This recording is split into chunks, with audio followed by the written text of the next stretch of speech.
हाँ, alternating current के बारे में पढ़ा था।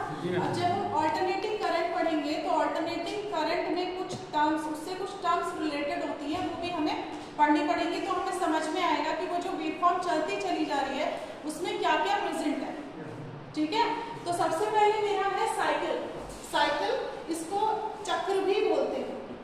ठीक है, तो जैसे ये मेरा वेवफॉर्म है, ये वेवफॉर्म है, ये वेवफॉर्म है ना, एसी करंट है या एसी वोल्टेज है, तो ये मेरा ऐसे चलता चला जा रहा है। ठीक है, तो इस वेवफॉर्म में जब मैं 0 से बढ़ी, ऊपर आई, मैक्सिमम वैल्यू अटेंड करी मैंने, उसके बाद फिर 0 पे फिर से आई, फिर विपरीत दिशा अपोजिट डायरेक्शन में मैक्सिमम वैल्यू अटेंड करी, उसके बाद फिर 0 पे आई। ठीक है, तो यहां से यहां तक आने में ये जो मेरा वेव फॉर्म हो रहा है, ये क्या कहलाता है? मेरा एक चक्र या एक साइकिल।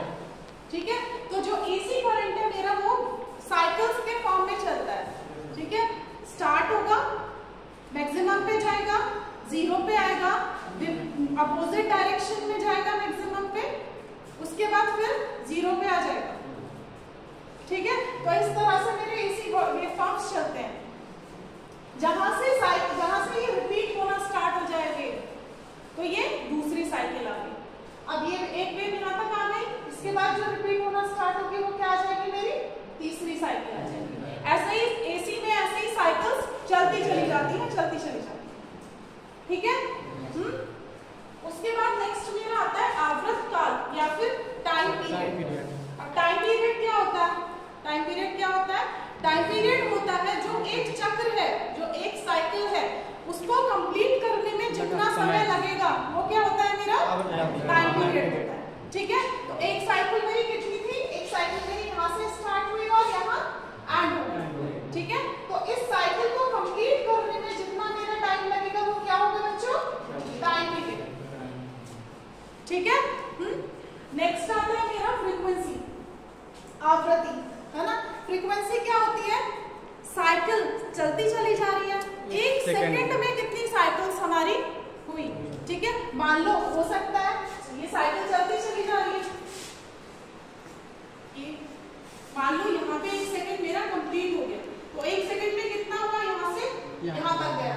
तो इसके हेल्प से हम फ्रीक्वेंसी निकाल सकते हैं। तो कितनी साइकिल्स 1 सेकंड में होंगी वो क्या होता है? मेरा फ्रीक्वेंसी। ठीक है, उसके बाद मेरा आता है एंगुलर फ्रीक्वेंसी या कोणीय आवृत्ति। एंगुलर फ्रीक्वेंसी का अगर फॉर्मूला देखो तो ओमेगा क्या होता है? 2 पाई एफ के बराबर। एफ लीनियर फ्रीक्वेंसी है, ठीक है, 2 पाई एफ। लेकिन एंगुलर फ्रीक्वेंसी कहाँ हमें मिलती है? एंगुलर फ्रीक्वेंसी हमें वहां मिलेगी जहां पे कुछ ना कुछ एंगल होगा।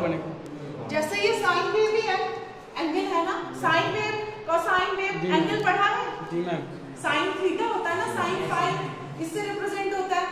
ये 0 डिग्री, यहाँ पे आए कितने डिग्री होता है बच्चों? कितने डिग्री होता है? 90 डिग्री, हाँ, 180 डिग्री, 270, 360 एंगल है ना। साइन वेव में एंगल है, इसका मतलब जब हम एसी की बात करेंगे तो कौन सी फ्रीक्वेंसी यूज करेंगे? Angular frequency. ठीक है, जब हम एसी की बात करेंगे तो एंगुलर फ्रीक्वेंसी का यूज करेंगे, क्योंकि उसमें हम साइन वेव की भी बात कर रहे हैं, कोसाइन वेव की भी बात कर रहे हैं, सबकी बात कर रहे हैं ना। तो वहां पे हमारा अगर साइन और कोसाइन वेव कहीं मेंशन है तो क्या है? वहां पे एंगुलर फ्रीक्वेंसी प्रेजेंट है। ठीक है, उसके बाद मेरा आता है एम्पलीट्यूड या आयाम। एम्पलीट्यूड क्या होता है? किसी को पता एम्पलीट्यूड क्या होता है? जैसे ये वेव चल रही है, हाँ, ये वेव मेरी 0 से स्टार्ट हुई, वैल्यू इसकी बढ़ी, मान लो यहाँ 1 हो गई, यहाँ मान लो 2 हो गई, यहाँ मान लो 3 हो गई, हाँ, ठीक है। तो ये जो मैक्सिमम वैल्यू, सबसे ज्यादा वैल्यू वेव चलती चली जा रही है, चलते चलते उसने जो सबसे ज्यादा वैल्यू अटेंड करी, जो सबसे ज्यादा वैल्यू हमारे पास वेव की मिली, वो क्या होता है? उसका आयाम या फिर एम्पलीट्यूड। ठीक है, तो ये मेरा क्या है? आयाम 3। मान लो दूसरी वेव ये है मेरे पास, यहाँ पे 4, तो यहाँ पे 3, तो इसमें आयाम क्या हो गया मेरा? 4। क्या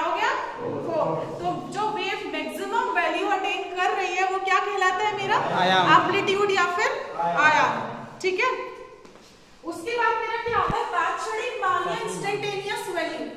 हाँ, इंस्टेंटेनियस वैल्यू वो वैल्यू होती है जैसे एसी है ना, एसी के हर टाइम पे एक अलग वैल्यू हमें दिख रही है ना। साइन वेव अगर मैं देखूं एसी में तो हर टाइम पे एक अलग वैल्यू दिख रही है ना, है ना। तो अगर हमें किसी पर्टिकुलर टाइम पे, मान लो यहाँ पे ये टाइम t है, यहाँ पे हमें बोला वैल्यू निकालो, ठीक है, तो वो क्या कहलाता है मेरा इंस्टेंटेनियस वैल्यू। किसी भी पर्टिकुलर टाइम t पे जो अल्टरनेटिंग करंट की वैल्यू होती है वो क्या कहलाती है, इंस्टेंटेनियस वैल्यू या फिर तात्क्षणिक मान, ठीक है। तो इसको हम इस तरह से इंडिकेट कर देते हैं, जैसे ये मेरा V मान लो वोल्टेज है, एसी वोल्टेज है। एसी वोल्टेज क्यों है क्योंकि साइन फॉर्म में लिखा है और ओमेगा फ्रीक्वेंसी है, तो एसी वोल्टेज है। तो ये मेरा V = Vn sin omega t। तो ये एक तरह का क्या है, इंस्टेंटेनियस वैल्यू, क्योंकि ये पर्टिकुलर टाइम t पे, t का वैल्यू हम 1 रख दें, 2 रख दें, 3 सेकंड पे, 4 सेकंड पे, इसमें हम कुछ भी टाइम t की वैल्यू रख के वोल्टेज V की वैल्यू निकाल सकते हैं।